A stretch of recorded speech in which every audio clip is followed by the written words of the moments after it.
Mr. Speaker, I am the ranking member on the Asia Subcommittee and the founder of the Sindh Caucus.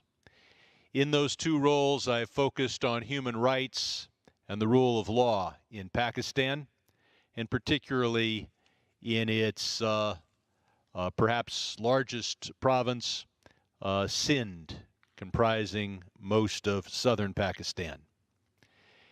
And we have dedicated ourselves in the Sindh Caucus to efforts to preserve the culture and the language of the Sindhi people, and particularly their dedication to religious tolerance.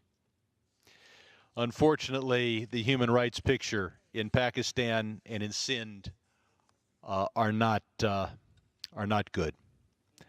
I'd like to say a few words about the disappearance of Punhal Saryo, the leader of the Voice of the Missing Persons of Sindh movement, and about the very serious problem of disappearances in Sindh, in southern Pakistan.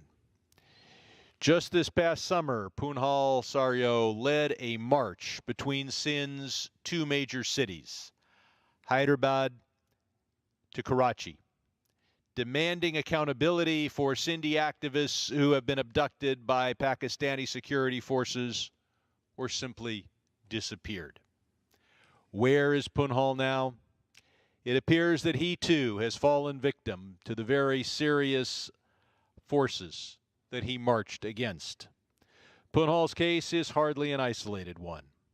The Human Rights Commission of Pakistan reported that over 700 people were disappeared, kidnapped and never heard of again in Pakistan in the year 2016 alone. In the past year, the United Nations Human Rights Committee, Amnesty International, Human Rights Watch, and the State Department's own report on human rights have all noted serious concerns about extrajudicial and targeted killings and disappearances in Pakistan, and particularly in Sindh. Elements of the government or military see an opportunity to simply make their opponents disappear. Few particulars. In 2016, the Amnesty International reported that the Pakistani security forces had, and these are their words, committed human rights violations with almost total impunity, unquote. While Human Rights Watch observed that law enforcement and security agencies remained unaccountable for human rights violations, unquote.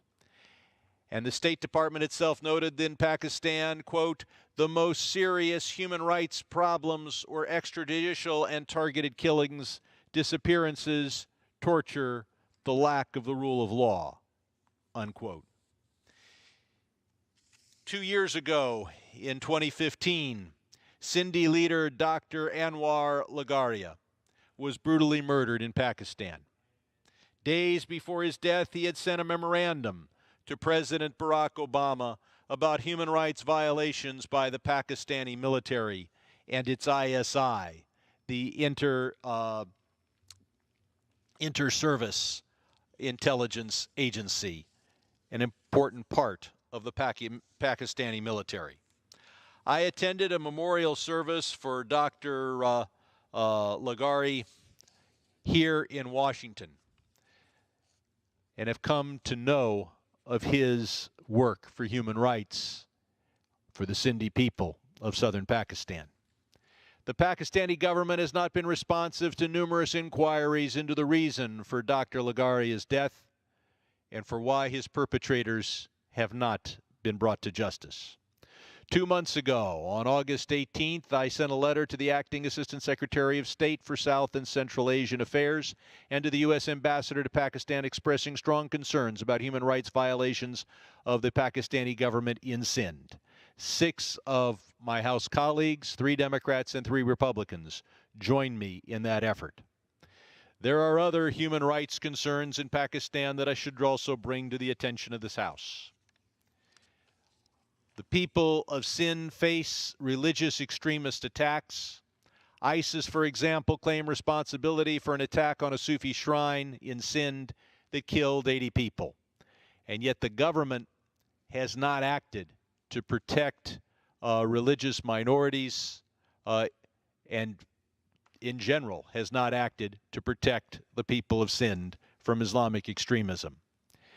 In addition, in Sindh, there are forced conversions of Sindhi girls belonging to minority communities. While the numbers are unclear, reports suggest that every year, perhaps 1,000 girls and young women in Pakistan, including many in Sindh, are forcibly converted upon marriage, marriage not of their choice, to Muslim men.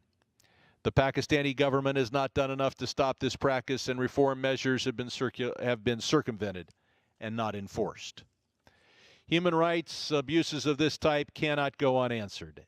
Activists disappear under suspicious circumstances. It is our obligation to speak out and demand accountability.